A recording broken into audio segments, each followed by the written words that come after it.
Black ஹோல்ஸ்னால் என்ன, அதை எப்படி விண்வெளியில் கண்டுபிடிக்கிறாங்கங்கிறத இந்த வீடியோவில் தெளிவாக பார்க்கலாம்.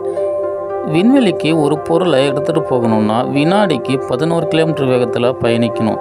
இதை தான் பூமியோட எஸ்கேப் வெலாசிட்டின்னு சொல்கிறோம். இந்த எஸ்கேப் வெலாசிட்டி எதை சார்ந்து இருக்குன்னா ஒரு கிரகத்தோட நிறைய பொறுத்து இருக்குது. ஒரு கிரகத்தோடைய நிறை அதிகமாகும் போது அதோட எஸ்கேப் வெலாசிட்டியும் அதிகமாகும்.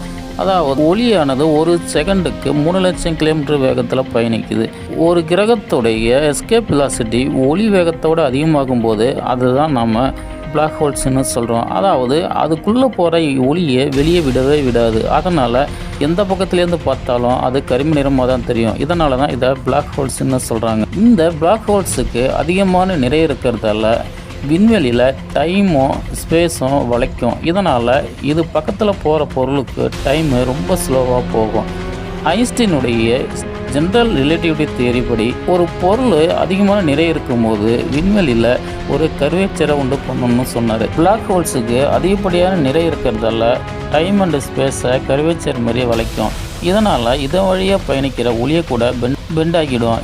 இதன் மூலமாக இதை கவனிக்கும்போது நம்ம பிளாக் ஹோல்ஸ் இந்த இடத்துல இருக்குன்னு நம்ம கண்டுபிடிக்க முடியும். இது ஒரு வழி. இன்னொரு வழி என்னன்னு கேட்டிங்கன்னா பிளாக் ஹோல்ஸோடைய ஈவன் ஹரிசான்லேருந்து வரக்கூடிய எக்ஸ்ரேஸை நம்ம ஆய்வு பண்ணும்போது இந்த இடத்துல பிளாக் ஹோல்ஸ் இருக்குன்னு கண்டுபிடிக்க முடியும். அது என்ன ஈவன் ஹரிசான்? இந்த பிளாக் ஹோல்ஸை சுற்றி வாயு மேகங்கள் அதிகமான ஹீட்டுனால அதிகமான வெப்பத்தையும் எக்ஸ்ரே காமா ரேஸையும் வெளியிடும். இதன் மூலமாக நாம் அந்த இடத்துல பிளாக் ஹோல்ஸ் இருக்குங்கிறத கண்டுபிடிக்க முடியும்.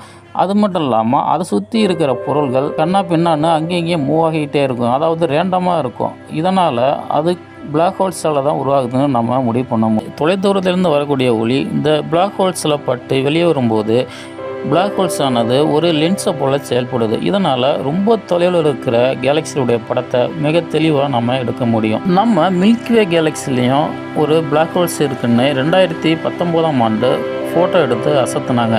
இது உலக லெவலில் பிளாக் ஹோல்ஸ் இருக்கிறதுக்கான முதல் ஆதாரமாக இது இருக்குது. இது போன்ற செய்திகளை தெரிஞ்சுக்கிறதுக்கு நம்ம சேனலை சப்போர்ட் பண்ணி சப்ஸ்கிரைப் பண்ணுங்கள்.